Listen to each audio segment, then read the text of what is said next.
Ooh, that's my favorite sitcom. Well, that's just unrealistic that the characters always just walk in through the front door. I mean, how can they open it without a key? Oh my god, now they're climbing through the air vents. Let's do that too, that's the best prank. Oh, wait. We're in Germany, we can't do that. Why, you ask? Well, because German houses and American houses are pretty different.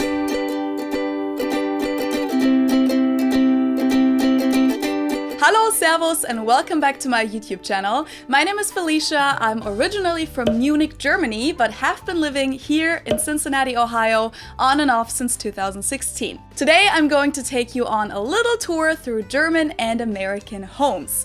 For those of you who don't know this, the very first time I ever came to the US was in 2010, so 10 years ago, and it was for a high school exchange between the sister cities of Munich and Cincinnati. Students from different high schools were selected to participate in this, and I got very lucky, and together with one other German girl, I stayed with an American family for 2 weeks here in Cincinnati.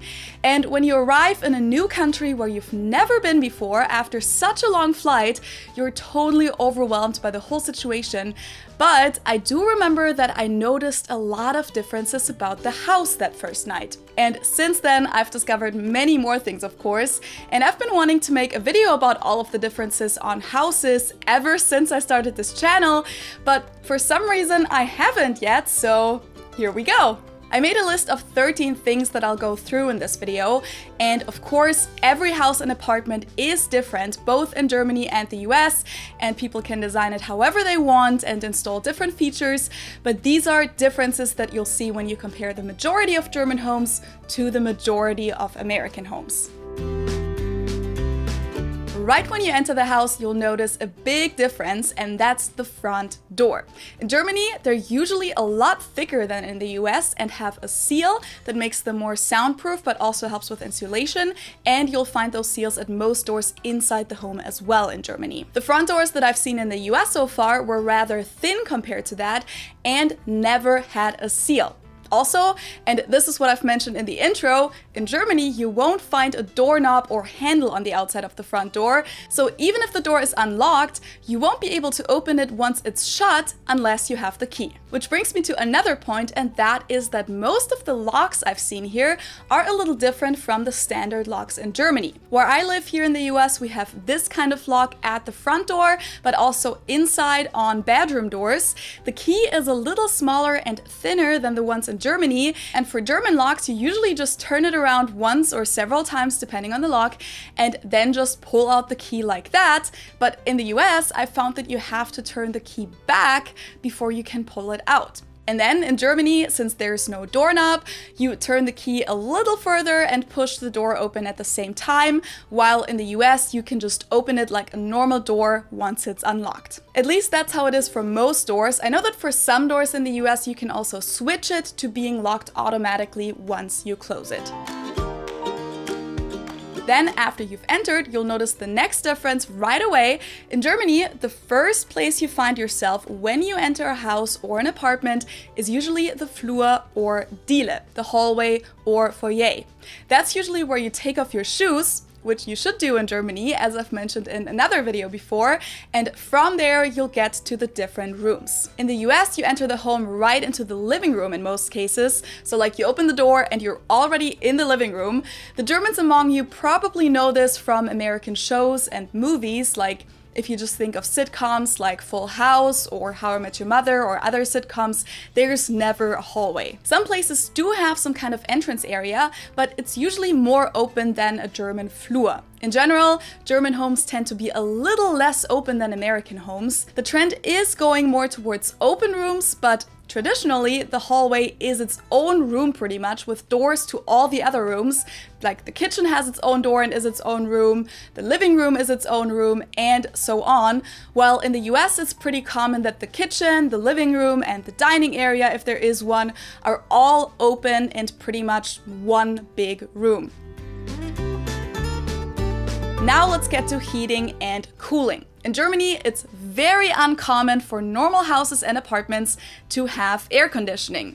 We do have it at stores, some office buildings, and definitely in our cars, but I don't think I've ever seen a German home with air conditioning. So how do we keep our places cool? Well, first of all, it doesn't get as hot and humid in Germany as it does in a lot of parts of the US, but in the summer, temperatures do go up to around 35 degrees Celsius. It's helpful that our walls are a lot thicker and better insulated than they are at a lot of American homes, so the heat doesn't come inside as quickly, but besides that, we just suffer and use a combined strategy of fans, opening our windows at night, and we'll get to the famous German windows in a second, and closing the curtains and blinds during the day. In the US, however, it's very common for a place to have central air conditioning, which means that there's a thermostat somewhere and there will be these air vents that I mentioned in the intro, and through those the cold air will be blown into the different rooms. And in the winter it's simply hot air instead,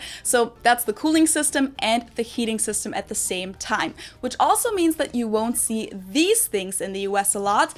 In Germany, that's the main way of heating. You'll usually find these radiators in every room with an individual temperature control. I've seen a few of these in American homes as well, but as I said, when there's central AC with air vents, those are usually used for both heating and cooling. And places that don't have central AC often install these little window AC units. And I've mentioned a few times before that Germans often think that Americans totally overdo the whole AC game and that it's often way too cold, and I'm going to make a whole video addressing this. But yes, Germans just aren't a big fan of having air blown into their rooms, while Americans seem to not be able to live without that. And that brings me to the next point, and that is ceiling fans. These are also pretty standard in the US, and I've never seen one in Germany, but I actually think they're awesome. Not every place in the US has these, but a lot of places do. They're usually connected to the ceiling light with their own on and off switch, and they just help make the air circulate a little when it's hot. I love this especially for working out at home, and you don't have to have an extra fan in your room. Now, before we keep talking about the differences between homes, let's talk about what you can do at home for a second. And I think this year most of us have realized that that's quite a long list, and it's the same in Germany and the US, by the way. You can work from home, you can work out, you can teach from home, you can hang out with your friends via FaceTime, you can celebrate Easter via Zoom, you can have meetings from home, and so on. And you can also learn a lot of new skills at home, and that's why I'd like to introduce today's sponsor, Skillshare, really quickly. I've talked about them before, but just a reminder, Skillshare is an online learning community that offers thousands of classes for creative and curious people. So there are tons of video classes about things like photography, video making, interior design, marketing, or even just lifestyle topics like how to increase your productivity. Or there's also things like journaling, painting, and my favorite, dance classes. And of course, you can also learn a language on there, including German, which of course I absolutely recommend learning. But my mom actually started using the platform when they sponsored me 2 months ago, and she has since then completed 2 entire levels of a really great Spanish class that she found on there, which I thought was really impressive. The great thing about the classes is that there's no ad breaks, and it's actually coherent lessons. So you don't have to be like, okay, so I learned about sentence structure, now what do I need next? Oh, here's another tutorial by someone, but he's using words I've never even heard before. You know, sometimes it's just good to have something that was actually designed as a whole class. Now, I'm actually working on graphics and future merch for my channel currently, and I found this class called Design Great Stuff, How to Make Merch with Draplin, taught by Aaron Draplin, and it was super helpful to get some hands-on instructions about how exactly the graphics need to be formatted and delivered to the printing company to make sure it'll look exactly how you want it. Now, if you're interested in joining Skillshare as well, make sure to check out the link in the info box below, because the first 1,000 of my subscribers who click the link will get a 2-month free trial of premium membership so you can explore your creativity. And even without that offer, it's less than $10 a month with an annual subscription. And now let's get to windows. The famous German windows are very different to the ones you'll find in America, because here all you can do is slide your window up and down, and they usually have a second slide thing that's a bug screen, but that's really all you can do. And honestly, opening these windows doesn't get a lot of air inside. Like, I often open up both windows in my rooms and there's still no air circulation really. German windows, on the other hand, are perfect for that. Germans are also pretty obsessed with Stoßlüften, but German windows are perfect because they usually have 3 different modes. You can open them like a door, which lets a lot of air in. You can tilt them like this, which also lets some air in, or you can close them. And they also usually come with a seal, just like the doors, but they don't come with a bug screen, which Americans like to complain about, but you can always install one. Like, I always had one in front of my window as a kid. What a lot of German windows do come with, though, are outdoor blinds or shutters. They're built into the wall and you can close them from the inside like this. And not only do they darken the room almost entirely, but they also help with the insulation part. Super handy in my opinion. Sometimes they're also electric, like this one in my room, but at some windows you'll also just find regular indoor blinds or curtains like you do in the US. This one is a pretty big one in everyday life. American homes usually have built-in closets in the bedrooms. They can have different sizes, some of them are walk-in closets, but the least you'll see is usually something like this. So you'll have a door that looks just like a normal room door, and then there's shelves and a clothing rack inside, and they're not taking up any space in your actual room usually because they're built into the wall. This is usually one of the most shocking realizations for Americans, but those are not a thing in Germany. Our bedrooms are usually just empty rooms when we move in, no built-in closet, so you'll have to buy a wardrobe. A lot of them are just standalone pieces of furniture in your room, but some people also invest in a built-in wardrobe that's fitted exactly into your room. I used to have one of those in my bedroom in Germany under the roof. This is a small one, but when walking through the house, you'll notice that light switches are different as well. In the US, most light switches look like this, while in Germany, they're usually much bigger and are either one that you can tilt or that you can press. Also, doors in the US usually have door knobs throughout the house, while in Germany, we mainly have door handles. Some places in the US do have handles as well, but when they do, the handles usually feel very different than the ones in Germany, so it's not the same handles.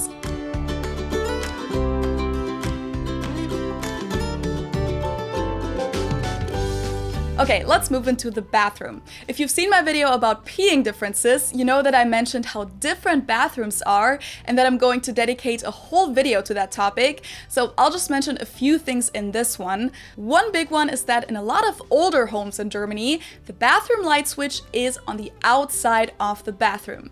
This used to be a safety regulation in Germany back in the day, and you'll still see this a lot, but it's super annoying really. Not only because you'll have to remember to switch the light on before you go in, but also because people mess with you and turn the light off while you're inside. Now, inside the bathrooms, let's talk about showers for a second. In the US, most showers I've seen so far in homes, but also in hotels, and whether it's a bathtub with a shower or just a shower, have a fixed shower head. You can usually adjust the angle a little, but you can't move it, which, coming from Germany, I find super annoying because you can't get water to all parts of the tub or shower, which especially sucks if you want to clean it. In Germany, we usually have a handheld shower head that's detachable, which I personally just think is much more practical because you can take the water wherever you need it, basically. And if you don't want to get your hair wet, you can move it down quite a bit too. And then one other difference of many in the bathroom is the toilets. American toilets, in a lot of cases, not every toilet, but a lot of them, have a lot of water in the bowl, so it's very high, while in Germany it's usually really low. Some old German toilets also have a shelf like this in the toilet, which seems to be one of the most popular topics to talk about in the comments, but that's really not all that common anymore. And American toilets also usually have this old-fashioned toilet tank and a flushing lever like this. I've seen this even in pretty new homes. Well, in Germany, we oftentimes have a button to flush, and lots of toilets have a big and a small one depending on how much water you need to flush. But also in modern German bathrooms, you often don't even see the toilet tank anymore because it's built into the wall and all you see is a push button in the wall to flush. One last difference in the bathroom that I want to mention in this video is that I feel like even in newer bathrooms in the US, you hardly ever see just one faucet handle to control the temperature at the sink. They're called Mischbatterie in German and are very common in Germany, but in the US you usually have a separate hot water and cold water handle. So once again, it seems a little more old-fashioned than in Germany. Moving into the kitchen, one big difference is the fridge. American fridges are usually much bigger than German ones, just like a lot of things are bigger in the US.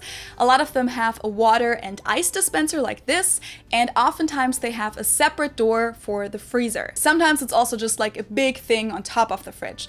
German fridges usually don't have a dispenser like that. They're smaller and the freezer is either a little part inside the fridge or it's underneath it, and it usually comes with drawers, which I've only seen a couple of times in the US. One thing that I find super handy in the US is the garbage disposal. A lot of kitchens have one, and it's like a grinder built into the sink. I mean, I don't put waste in there on purpose, but if food leftovers have found their way into the drain and it's clogging up, I do find it practical. Then you can just turn on the garbage disposal and the problem is solved. And one more thing I want to mention about kitchens is the stove.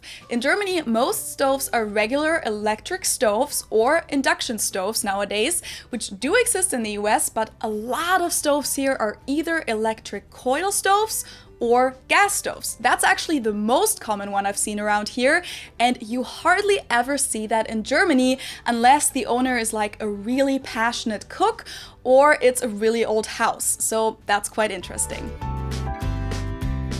This one I just want to mention very briefly because in some German apartments you'll also find the washer in the kitchen, which is usually because there's no space anywhere else in the place. You'll also often find it in the bathroom, and especially in apartments there's oftentimes no dryer. That's because Germans mainly air dry their clothes, which is why you'll definitely see drying racks like these in German homes. Bigger places usually do have a dryer, but we don't use that for our regular clothes a lot, so laundry rooms usually always have drying racks or a clothesline rope set up. When I first moved here for a longer period of time, I was really confused to find a washer and dryer in most places, but zero space to hang up my clothes. But Americans simply don't do that as much as we do in Germany.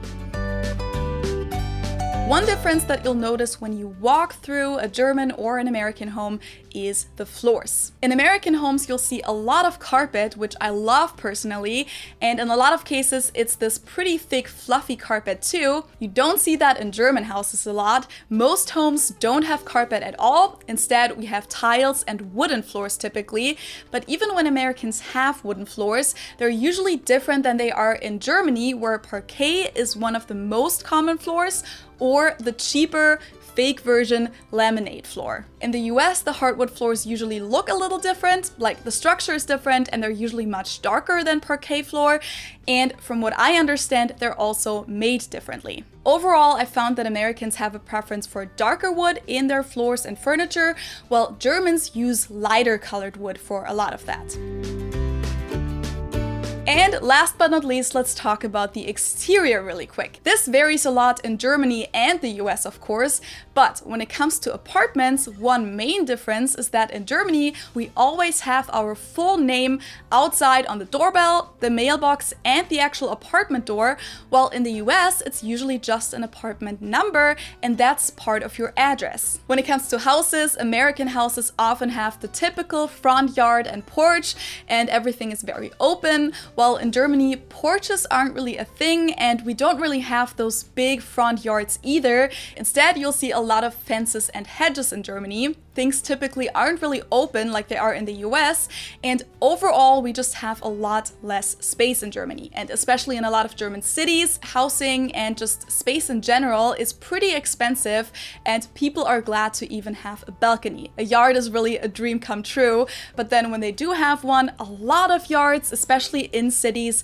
are right next to the neighbor's yard. Just to give you an idea, in Munich, which is one of the most expensive cities in Germany, so keep that in mind. But in Munich, I can maybe buy a tiny studio apartment for the same price that I can buy a nice house here in Cincinnati with a yard and a porch and everything. Of course, it's like that in the big American cities as well, but the whole density thing and space as luxury is just a little more common in Germany.